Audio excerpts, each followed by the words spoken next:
va réchauffer l'atmosphère, il fera meilleur en Finlande, en Suède, etc. Donc on lui reproche quasiment son esprit pessimiste et mélancolique qu'on prête toujours aux gens du Nord. Voilà, c'est une image en passant, mais on met presque 15 à 20 ans à admettre son calcul. Une fois que c'est admis, bah, ça passe un peu inaperçu parce qu'on se dit, bon voilà, c'est un calcul, c'est très bien, les scientifiques sont gentils, ils nous donnent des calculs, mais ça n'a pas un impact immédiat dans notre vie.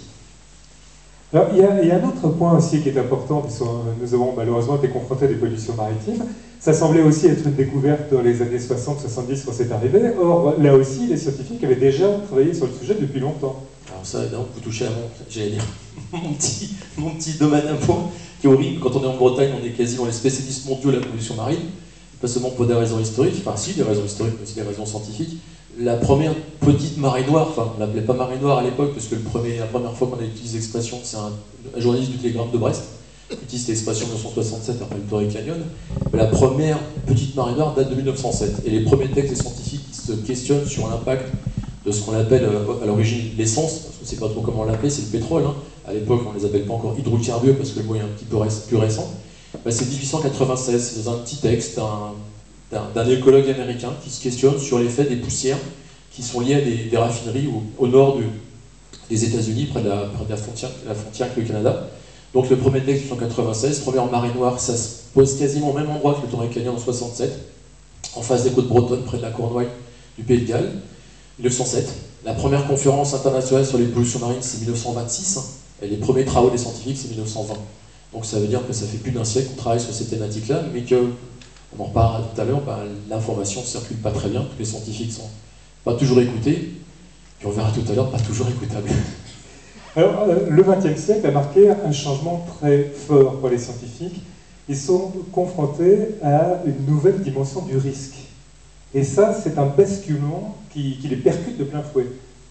Alors les scientifiques rapidement se rendent compte qu'ils ont un triple rôle. Alors ce triple rôle a été identifié par des gens assez récemment, des sociologues, on va dire la sociologie allemande un peu conséquente des années 70-80. Quand je dis conséquente, c'est qu'elle va avoir un impact sur la planète en entier.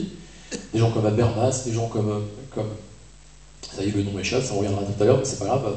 Des gens qui travaillent sur le principe de précaution et sur l'impact de la société du risque. Pardon ? Voilà, Hans Jonas, merci. Il faut toujours avoir des cerveaux à côté de soi pour se souvenir. C'est Ulrich Beck, voilà, c'est lui qui va vraiment pour la première fois parler de la société du risque, parce que les scientifiques vont prendre conscience que les premiers à détecter les risques sont les scientifiques. Ils ont un statut particulier dans ce cas-là, parce qu'on les appelle récemment les lanceurs d'alerte. Mais il faut être honnête, qu'est-ce que c'est qu'un scientifique qui perçoit un risque ? Ben, c'est quelqu'un qui passe pour un marginal d'emblée. Donc il a tendance, quand il trouve une information, à la garder pour lui au commencement, en disant « mais est-ce que j'ai trouvé quelque chose de sérieux ou est-ce que c'est simplement de l'ordre du fantasme, je renvoie à Arrhenius tout à l'heure, est-ce que c'est pas une idée préconçue dans ma petite tête? Donc il faut que je creuse, ce qui fait que ça prend beaucoup de temps. Ou bien quand il commence à en parler, bah, il passe, alors j'utilise des mots d'aujourd'hui que vous compreniez bien, mais même dans les années 20, on les dénonce comme ça, des gens qui cherchent à faire le buzz. Bon, ça c'est l'expression d'aujourd'hui. À l'époque c'est pas le buzz, mais on essaie de faire parler de soi. Et puis troisième soupçon, c'est qu'on fait ça pour détourner de l'argent. Comme si un scientifique vivait de l'argent qui vient de l'extérieur. Bon, ça c'est un autre problème. Donc les gens qui commencent à détecter ces choses-là perçoivent que, première chose, le risque est perçu par les scientifiques. Deuxième chose, et ça c'est l'attente de la société, c'est le scientifique qui apporte une réponse face au risque. Donc il y a déjà deux rôles. Puis troisième chose qui va apparaître, on va dire dans la deuxième partie du XXe siècle, mais si on réfléchit bien, c'est même auparavant, c'est même le 19e, dès la révolution industrielle, c'est le scientifique qui est responsable aussi du risque, qui cause certains risques. Alors bien sûr, ça va sauter aux yeux de tout le monde après Hiroshima, après Nagasaki, où les scientifiques, par leur production, par leur intelligence, produisent des machines, des outils qui sont monstrueusement dangereux. Et quand je dis dangereux, je suis bien en dessous de la vérité, bien sûr. Donc ces trois facettes-là, bah, elles posent une vraie question pour les scientifiques, mais aussi du regard de la société sur ces scientifiques. Les scientifiques appartiennent à la société, mais là, les questions changent totalement à partir de la deuxième moitié du XXe siècle. C'est-à-dire qu'on n'attend plus des scientifiques. Or, un scientifique, je reviens à la case départ, c'est pas quelqu'un qui s'engage instantanément dans les polémiques juste pour faire la polémique. C'est-à-dire ce qu'il veut, c'est comprendre, bien analyser les arguments des autres, puis peut-être parfois refaire les choses à sa manière pour essayer de mieux les comprendre. Il a longtemps été considéré comme un observateur, le scientifique, et devient acteur, pleinement acteur, voire responsable, voire fautif. C'est un peu la situation délicate dans laquelle on se trouve, nous, parfois. On nous demande enfin, je dis nous, là, tous les scientifiques on n'est pas tous pareils, en plus. On n'est pas tous d'accord sur les mêmes choses. Et on n'est pas tous d'accord même sur les points sur lesquels on devrait être d'accord. Enfin bref, passons. on nous met parfois en demeure de trouver une réponse technique instantanée. Alors un scientifique, c'est pas non plus un ingénieur au sens propre. Moi, je suis historien, même si je suis biologiste de formation, je suis pas ingénieur, donc je suis pas capable d'imaginer la machine ou la panacée, je suis pas chimiste non plus, qui va résoudre le problème instantanément. Donc il y a souvent un dialogue un peu faussé. Vous voyez là, ce que je suis en train de faire, c'est un exercice assez rare. Quand un journaliste me pose une question, tout de suite, il me demande déjà de mettre dans un dispositif qui, moi, ne comprend pas. C'est-à-dire qu'en gros, il faut que je mette une blouse blanche et puis quasiment un stéthoscope pour avoir un lien scientifique. Un historien, ça n'a pas de blouse blanche, ça n'a pas de stéthoscope. Donc déjà, je ne suis pas scientifique. Et puis, il faut une réponse immédiate. Alors, je vous prends juste une anecdote parce que j'aime bien la sortir. Ma mère, quand elle me pose une question, elle me demande toujours « Hervé, peux-tu me répondre en moins de 5 minutes, s'il te plaît ?» Un scientifique, ça ne répond jamais en moins de 5 minutes. C'est quasiment impossible. Ou alors, il va faire des raccourcis, et puis s'il y a un collègue à lui dans la salle, il va se faire décapiter. Les scientifiques sont donc très associés, évidemment, très engagés au sein des COP. Alors, déjà, je vais vous poser une question. Qui, parmi vous, peut me dire ce que signifie l'acronyme COP? Waouh, remarquable. Bon, nous avons un public aussi un peu averti. Bon, qui parmi vous ne savait pas ce que ça signifiait? Levez la main, juste qu'on ait une idée. Il n'y a pas honte, hein, j'ai pas honte, non, parce que, bon, il y a quand même une majorité. Bon, effectivement, comme vous l'avez dit, c'est la conférence des partis. Une fois qu'on a dit ça, qu'est-ce que c'est la conférence des partis et pourquoi a-t-on institué une conférence des partis? Alors, je remonte jusqu'à quand? on va remonter aux années 70. Les premiers rapports, on va dire les premiers rapports officiels, parce que c'est des scientifiques et des écologistes précurseurs, on va dire, appeler ça comme ça, qui avaient bien compris qu'il y avait un problème de production sur la planète étant limitée, une production limitée, c'était impossible. Donc ça, c'est des choses qui commencent à perfuser assez rapidement, les années 40, 50, 60, puis 60, ça commence à exploser. En 70, il y a un rapport, c'est un rapport du Club de Rome, et puis on va vraiment prendre conscience de ça au niveau politique. C'est toujours un peu un détour qui est intéressant, parce que la vitesse à laquelle la société s'empare d'un sujet, les scientifiques s'emparent d'un sujet, les politiciens s'emparent d'un sujet, alors on a différents types d'acteurs, puis des scientifiques qui sont engagés, parce que les scientifiques aussi font de la politique. C'est rare de voir des politiciens qui font des sciences, c'est autre chose. J'ai jamais vu ce retour-là dans l'histoire. Là, c'est l'histoire des sciences qui vous parle, j'ai jamais constaté ça. Un retour d'un scientifique, d'un politicien vers la paillasse, comme on dit en sciences. Donc ces différents temps-là, c'est 70, 86, c'est le rapport Deep-Birkeland, c'est-à-dire il est édité en 87, c'est le rapport qui va initier ce qu'on appelle le développement durable. Alors, entre parenthèses, cette expression-là, déjà elle a vécu, on pourra en parler un petit peu si vous voulez, mais c'était une expression qui mettait bien en avant le fait qu'on ne peut pas continuer dans ce chemin-là, ou en tout cas, il faut qu'on prenne des précautions, et si on ne met pas de précautions, il faut carrément changer de système. Donc il y avait des tensions très importantes sur cette expression-là. Et puis 92, c'est le premier grand sommet de la Terre, c'est pas la première fois qu'on fait des grandes, je vais dire comment, des grands routes, des grandes parties. La première grande partie, c'est 1970, c'est la journée de la Terre aux États-Unis, initiée par M. Nixon, deux députés, un sénateur, un député républicain et un sénateur démocrate, si je me rappelle bien, et sous l'égide de Nixon, on peut se gratter la tête, premier écologiste de la planète, Nixon, de toute façon, ça va être rattrapé en France par un autre grand écologiste devant l'éternel qui s'appelle M. Pompidou. Je vous rappelle celui qui voulait mettre des grandes bretelles d'autoroute juste devant, à hauteur de Notre-Dame. Je passe dans l'anecdote. Voilà, c'est les initiateurs de ces choses-là. 86, on prend vraiment les choses en main, si j'ose dire. On initie quelque chose qui se percute en 92 à Rio. Et puis là, on initie quelque chose qui va s'appeler, la formule exacte, elle est très longue, mais en gros, c'est le premier accord sur le climat. Et on va initier quelque chose qu'on va appeler les COP. Alors ces COP, c'est de mettre autour d'une table, alors une table géante, parce qu'à Paris, là, c'est 40 000 personnes, je crois, qui sont attendues. C'est une table géante, si j'ose dire, c'est plus que le banquet d'Astérix Obélix. On les met autour d'une grande table, alors c'est parti, pour redire les choses clairement. En tant qu'historien, c'est toujours intéressant de voir comment c'est parti en question. Donc les différents intervenants ont commencé à évoluer. Au départ, c'était essentiellement des scientifiques et des diplomates qui représentaient différents États, puis se sont rajoutées les associations non gouvernementales. Se sont rajoutées aussi des associations associées à des lobbies, c'est-à-dire en gros les grands industriels. Et là, on commençait à émerger des grosses questions pour les scientifiques, c'est finalement de quoi on va causer autour d'une table avec des gens aussi différents. On va y revenir peut-être après, mais déjà, rien qu'en soi, c'était déjà un événement, parce qu'on réussissait à faire parler, on va dire, des fiefés fous furieux, comme des gens comme nous, par exemple, scientifiques, et puis des gens qui sont plus intéressés par la productivité au sens propre. Et puis leur faire prendre conscience, c'était l'enjeu, qu'on peut aller dans le mur en klaxonnant et en formant les yeux, mais je sais pas l'avenir que je souhaite pour mes enfants. Et qu'est-ce que ça a donné? On connaît Rio, ça a donné des grandes expressions comme le fameux développement durable en français, qui n'est pas tout à fait l'expression anglophone. Mais concrètement, est-ce que ça a vraiment apporté quelque chose? Alors une prise de conscience, déjà on va dire une chose très simple, même c'est toujours intéressant, imagine l'histoire des sciences vue des deux côtés, du côté des dominants, pour prendre des termes de sociologie, mais aussi du côté des dominés. Si j'ose dire encore une fois, c'est ça qui est amusant dans l'histoire, les dominés avaient compris avant les dominants, ou alors les dominants jouent tellement bien le jeu qu'on a l'impression qu'ils n'ont pas compris, ça c'est autre chose.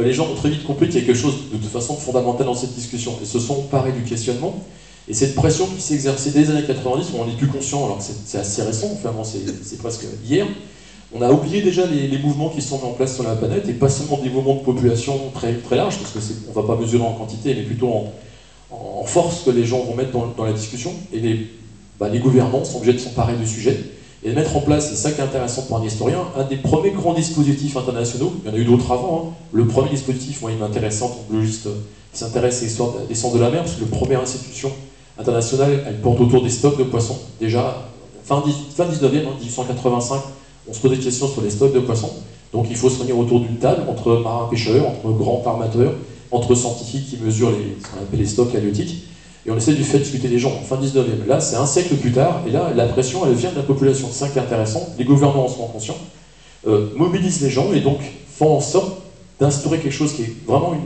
presque une anomalie dans l'histoire des sciences, de mobiliser des scientifiques de plein de domaines différents, c'est-à-dire pas seulement des scientifiques des sciences dures, comme on dit pour faire savant, des sciences expérimentales, mais aussi des scientifiques d'autres champs, des économistes, des historiens, des juristes, des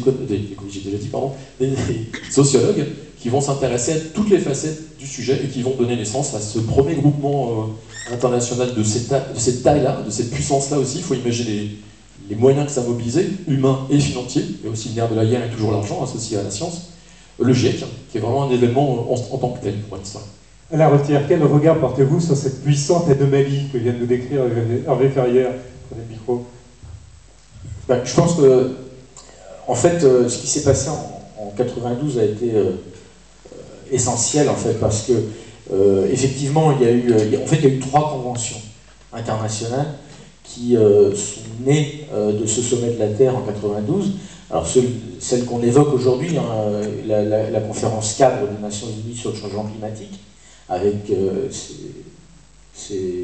son aspect scientifique très important. Je crois que c'est la première fois qu'en fait on convoque des scientifiques pour discuter et alimenter un débat politique sur un problème qui n'était encore pas vraiment apparu.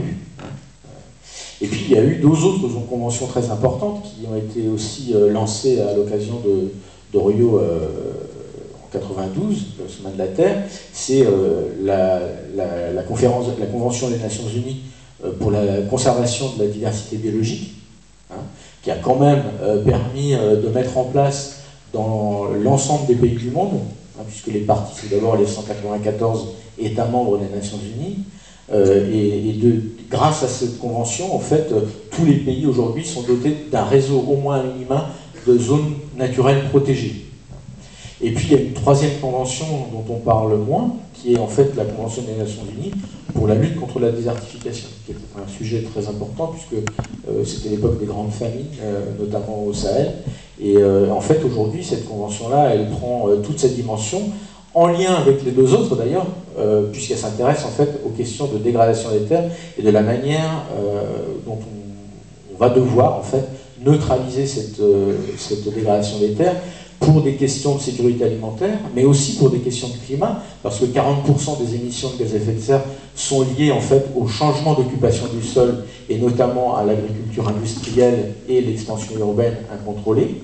Et puis troisièmement, tous ces champs, toutes ces villes sont des obstacles à la libre circulation des espèces naturelles.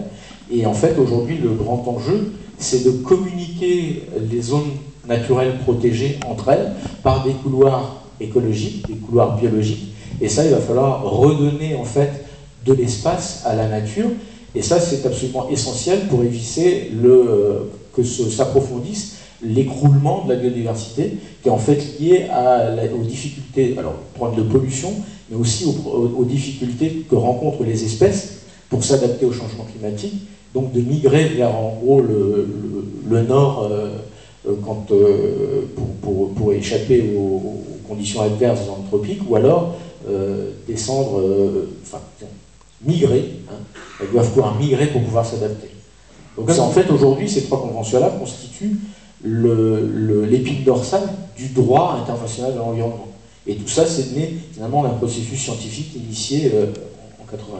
Donc malgré la multiplicité des acteurs, malgré la complexité des sujets traités, Et malgré aussi les enjeux, parce qu'il y a différents lobbies qui sont quand même concernés, on parvient à avancer.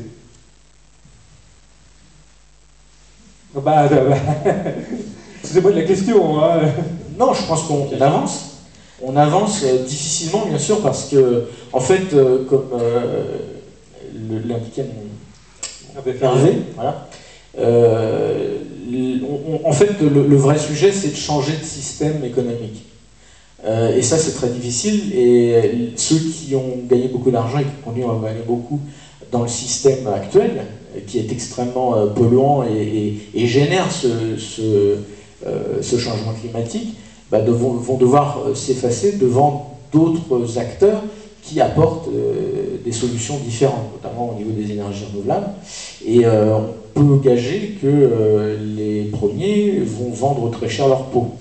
Et d'ailleurs, ils le démontrent. Et d'ailleurs, quand on voit un certain nombre de grands groupes énergétiques qui ont prospéré, qui continuent à prospérer dans le secteur des hydrocarbures, ils essayent de mettre la main sur l'ensemble en fait, des voies nouvelles en fait, d'approvisionnement énergétique, dans le but évident de bloquer l'accès à des nouveaux acteurs, en fait, l'émergence de nouveaux acteurs. Donc il y a une lutte économique derrière en fait, ces enjeux climatiques qui est absolument féroce. On voit en effet des compagnies pétrolières qui déposent des dizaines de milliers de brevets par an dans tous les domaines liés à la production d'énergie. Absolument, et puis en plus ils ont une capacité de lobbying auprès des gouvernements qui, in fine, sont ceux qui doivent se mettre d'accord dans la semaine prochaine à Paris. Et évidemment, le poids pour les gouvernements, les politiques, le monde politique est extrêmement fort. Les pressions sont énormes. Et il y a toujours en fait des grappes on va dire de porteurs d'opinion hein, qui sont relayés et qui parfois s'associent à des scientifiques, enfin d'une certaine manière. Donc, au niveau des scientifiques, on trouve toujours des gens pour être, on va dire, d'un côté ou de l'autre, même si évidemment les évidences sont visible partout aujourd'hui. Alors, il y a des évidences à référer, cela dit, pour reparler du GIEC, c'est un peu compliqué le positionnement des scientifiques au sein du GIEC. Ça fait débat entre eux. On revient toujours à la question dont je parlais tout à l'heure. Juste pour une petite anecdote, cette tension entre les dominants et les dominés, ça me rappelle toujours une petite nouvelle de Jack London qui a été écrite en 1910 qui s'appelait Goliath, où il imaginait justement une espèce de pouvoir un peu étrange qui essaie de mettre d'accord tout le monde en tuant les chefs d'entreprise, les ministres, etc. Enfin, cette nouvelle, quand on la lit, c'est apocalyptique, hein. Mais en fait, on s'aperçoit qu'en 1910, les questions se posaient de la même manière. C'est pas du tout sur les mêmes urgences. Là, on a un questionnement qui est global, qui est lié au climat, qui est lié à la difficulté qu'on aura tout simplement à vivre de façon correcte dans 10 ou 20 ans. Mais en 1910, c'était la question simplement de la répartition de la richesse. C'est la même question derrière, finalement, ils ne vont pas lâcher si facilement de morceaux. Et la phrase, bon, Jack London était aussi connu pour être un révolutionnaire, hein. La phrase de Jack London, c'était ça, ils ne lâcheront pas le morceau si facilement que ça. La difficulté, c'est qu'au sein du GIEC, il va y avoir la même chose que dans toute société, dans on va dire, de toute bande, des gens qui vont être, on va dire, assez calmes, assez réformistes au sens propre, donc ils vont attendre d'avoir des informations de plus en plus sérieuses pour pouvoir prendre des décisions. Et on va dire que ça fait partie de... Excusez-moi, j'utilise des termes un peu grossiers. On parle des valeurs épistémiques pour un scientifique, c'est-à-dire en gros, c'est les valeurs de confiance, d'honnêteté, de rigueur. C'est des valeurs qu'on a normalement en tant que scientifique qui sont incluses dans notre façon d'être, notre façon de fonctionner, et qui demandent du temps. Voilà, c'est notre façon nous de voir la façon dont on fait les sciences. Il y en a d'autres qui sont plus engagés, qui ont tendance à être un petit peu plus renouants, et qui vont essayer de prendre des décisions dans un sens ou dans un autre, sans forcément écouter ce qui se passe autour. Bon, un scientifique, à la base, c'est quelqu'un qui écoute beaucoup, qui ne fait pas qu'observer et écouter, qui aussi essaie de conclure, et qui a besoin de beaucoup d'informations pour pouvoir trancher.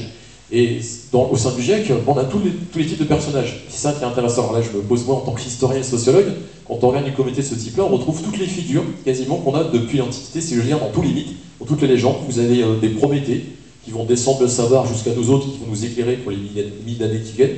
D'autres, vous n'oubliez pas le frère jumeau de Prométhée, qui s'appelle Épiméthée, hein, c'est son jumeau un peu tartignol qui passe son temps à faire des bêtises. Pour les Grecs anciens, Épiméthée, c'était la technique, on fait des grosses bêtises, et puis Prométhée, c'est le savoir, on est censé mieux connaître les choses. Les deux sont toujours associés, dans le GIEC, on voit les deux.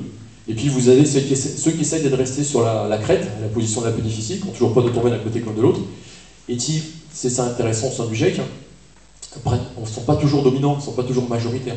Et donc ont tendance à essayer de ramener si je veux dire, le curseur à peu près au milieu, dans tel sens que si on prend une décision trop rapidement, on sait que ça ira pas forcément dans le bon sens pour tout le monde, ou si on ne prend pas de décision du tout, ça serait une catastrophe. Vous le disiez tout à l'heure, les scientifiques ne sont pas toujours écoutés. Est-ce que ce que vous venez de nous expliquer est une des explications? Bah oui, parce qu'on attend de nous une décision, on attend de nous aussi parfois un avis très franc, très net et puis très tranchant. Voilà, puis voilà, en gros, il faut qu'on... Alors, je prends toujours la même image, mais comme ça tout le monde comprend très bien ce dont il retourne. Quand vous allez chez le médecin, si vous ressortez sans ordonnance ou sans même du paracétamol à prendre, on a l'impression qu'on n'est pas soigné. Bon, les scientifiques leur demandent quasiment la même chose. Si on ressort sans ordonnance et sans paracétamol à prendre, on a l'impression qu'on s'est fait escroquer. C'est vrai, hein, si vous avez un médecin qui est honnête, il vous dit je vais rien te donner, c'est bon, c'est un virus, attends que ça passe, bon, mets-toi sous la couette avec un grog et ça passera. On ne supporte pas ce discours de quelqu'un qui vous paraît très savant comme un médecin qui a fait plus d'études que nous. Voilà, bon, un scientifique, c'est la même chose. On attend la même. Enfin, je fais exprès de prendre une métaphore basique hein, pour que vous compreniez bien qu'en fait, on a tous la même sensation. Même moi, quand je m'intéresse à certaines prises de position dans les gens du GIEC, des fois, j'ai envie qu'ils soient plus carrés, qu'ils soient beaucoup plus nets. Alors, un scientifique, s'il est carré, s'il est net, c'est qu'il a une réponse absolue. Une réponse absolue en science, par définition, ça n'existe pas vraiment. À la retirre, c'est compliqué, du coup. Oui. En fait, oui, c'est sûr que c'est un processus dialectique extrêmement complexe. Mais ce qu'il faut regarder quand même, c'est qu'on en est au 5e rapport du GIEC. On a un rapport à peu près tous les 5 ans depuis la ratification en fait, du protocole de Kyoto, du protocole de Kyoto en 99.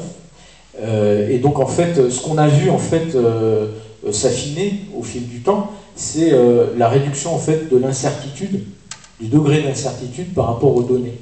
C'est-à-dire qu'on est parti d'une situation avec le premier rapport où on avait de fortes présomptions qu'effectivement la cause du réchauffement climatique observé était d'origine anthropique, c'est-à-dire liée aux activités humaines et en partie, enfin, essentiellement en fait, à la combustion des énergies fossiles, enfin, du carbone stocké dans les couches géologiques profondes. Et puis au fil du temps, en fait, cette incertitude s'est réduite. Et aujourd'hui, le dernier rapport du GIEC, qu'on attendait en 2012 et qui est finalement sorti en 2013, et pratiquement, il n'y a plus que 2-3% d'incertitude. Donc en fait, la science, j'ai envie de dire, a bien avancé. Je pense qu'on ne peut pas reprocher au GIEC d'avoir péché par manque de prudence. Ils ont été extrêmement prudents. C'est d'ailleurs tout l'intérêt en fait de ce genre de dispositifs qui peuvent paraître au public en général un peu lourds, un peu compliqués, avec des centaines, enfin des milliers de chercheurs dont les travaux et les publications sont dépouillés, à peu près près de 2000 reviewers, donc de gens qui passent à l'examen attentif l'ensemble des publications publiées sur les différents sujets. C'est une problématique extrêmement vaste. Hein. On regarde à la fois la physique du climat, on regarde les impacts du changement climatique sur notamment la nature, et puis on regarde aussi les causes, hein, puis les possibilités de trouver des solutions. Hein, c'est les 3 sous-groupes du GIEC. Et en fait, finalement, ils arrivent à produire une synthèse qui a le mérite, alors on l'a les gens qui sont plutôt scientifiques restent un peu sur leur faim, mais quand même arriver à faire lire quelque chose qui est assez complexe à plusieurs, je dirais, dizaines de milliers de politiques à l'échelle du globe, c'est en soi un exploit. Hein. Ça tient en fait la synthèse exécutive du rapport du GIEC, c'est quelqu'un chacun peut lire, et je pense qu'avec un petit peu d'attention et un petit peu on va dire d'aide sur des points techniques, terminologie, tout le monde est capable aujourd'hui d'avoir accès à ce résumé de savoir qui est considérable, et je crois que c'est la première fois dans l'histoire de l'humanité que la science est capable d'apporter une réponse aussi fine à un problème de société. Cela permet-il d'envisager la COP21 avec un relatif optimisme? Ah. J'ai bien dit relatif. Moi, je pense que la COP21 sera de toute façon, même dans le pire des scénarios, un moindre échec que ne l'a été la conférence de Copenhague, donc la COP 15. Alors pourquoi? Parce que je crois qu'en fait, on est parti sur des bases, on a remis en fait le problème sur la table, après l'échec de Copenhague, et on a dit, bon, on ne va pas imposer des quotas de réduction d'émissions de gaz à effet de serre au pays, de façon un peu arbitraire, mais on va demander à chaque pays de faire l'exercice par lui-même, avec ses propres moyens, de voir qu'est-ce qu'il peut faire pour réduire ses émissions. C'est-à-dire comment il peut incurver sa trajectoire d'économie carbone, mais en respectant sa dynamique de développement. Et finalement, aujourd'hui, on va négocier sur ce qui manque pour atteindre l'objectif fixé qui est de limiter à 2 degrés le réchauffement climatique à l'horizon 2100. D'accord ? Donc, c'est une base de négociation qui est beaucoup plus acceptable pour l'ensemble des pays, en particulier les pays du Sud, et surtout les pays émergents, c'est-à-dire ceux qui avaient réussi finalement à développer rapidement leur économie en quelques années. Hein. Le fait de leur laisser la maîtrise un petit peu du rythme et de s'engager sur une base volontaire, ça a eu un effet extrêmement positif. Donc aujourd'hui, on a des pays comme la Chine et l'Inde, et même le Brésil, le Mexique, qui sont pleinement engagés avec des contributions nationales volontaires de réduction de leurs émissions de gaz à effet de serre, chose qu'à Copenhague, c'était hors de question. Hein. Donc je pense qu'effectivement, la diplomatie multilatérale a fait de grands progrès avec cette nouvelle approche.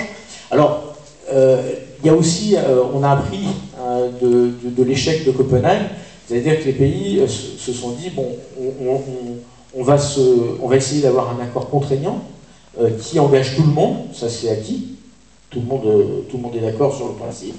Maintenant, on va voir combien on a de déficits à combler, et puis surtout, on va se donner la possibilité de réviser à la hausse l'effort consenti par chacun des pays. Donc, on est déjà sur une dynamique beaucoup plus raisonnable et aussi juste.